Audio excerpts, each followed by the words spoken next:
Hi అండి, ఎలా ఉన్నారు అందరూ? టుడే మనం బిర్యానీస్లోకి అలాగే పులావ్ అన్నం బగారా రైస్లోకి ఒక సింపుల్ రెసిపీ ఎలా చేసుకోవాలో చూద్దాం.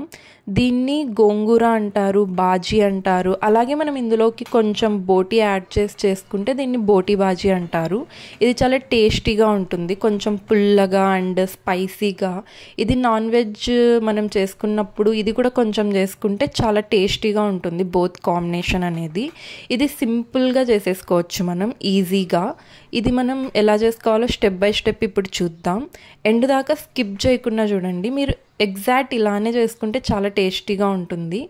ఇలా మనం ఇంగ్రీడియంట్స్ అన్నిటినీ ఒకేసారి పెట్టేసుకోవాలి ప్రెషర్ కుక్కర్లో. అంటే మళ్ళీ సపరేట్గా పోపు అలా వేయాల్సిన అవసరం ఏం లేదు. టొమాటోస్ని ఇలా కట్ చేసి వేసేసుకొని అందులోకి మనం పచ్చిమిర్చి వేసేసుకోవాలి. మీరు కొంచెం స్పైస్ ఇష్టం అనుకుంటే కొంచెం ఎక్కువ వేసుకోండి పచ్చిమిర్చీలు. దాని తర్వాత దీంట్లోకి మెయిన్ ఇంగ్రీడియంట్ గోంగూర. మనం ఓన్లీ గోంగూరతో అయినా చేసుకోవచ్చు, లేదంటే ఒక 3 ఆకుకూరలు కలిపైనా చేసుకోవచ్చు.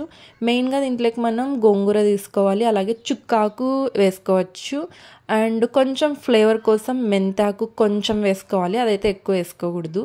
తర్వాత ఇందులోకి మనం కొబ్బరి పొడి కొంచెం, ధనియాల పొడి కొంచెం, చెక్క లవంగం, అల్లం వెల్లుల్లి పేస్ట్, ఉప్పు అండ్ పసుపు వేసేసుకోవాలి. ఉప్పు మన టేస్ట్కి తగ్గట్టుగా. ఇందులోకి నేను ఇప్పుడు కొంచెం ఆయిల్ యాడ్ చేస్తున్నాను, ఎందుకంటే మనం వాటర్ వేసి పెడతాం కదా, అది పొంగకుండా ఉండడానికి. ఇప్పుడు ఇందులోకి వాటర్ వేసేసుకోవాలి. వాటర్ కొంచెం తక్కువ వేసుకోవాలి. దాని తర్వాత దీన్ని మనం ఒక 3 విజిల్స్ పెట్టుకోవాలి ప్రెషర్ కుక్కర్లో. 3 విజిల్స్ అయ్యాక ఇలా ఉంటుంది, కొంచెం వాటరీగా. మనం ఇప్పుడు దీన్ని రాముకోవాలి బాగా, అంటే బాగా మెత్తగా రాముకోవాలి ఇలా. వన్స్ మనం రామిన తర్వాత స్టవ్ మీద పెట్టి ఆ వాటర్ అన్నీ ఇంకేదాకా ఇలా రాముతూనే ఉండాలి. అలా పెట్టేసి వదిలేయకూడదు, ఎందుకంటే అడుగు అంటుతుంది.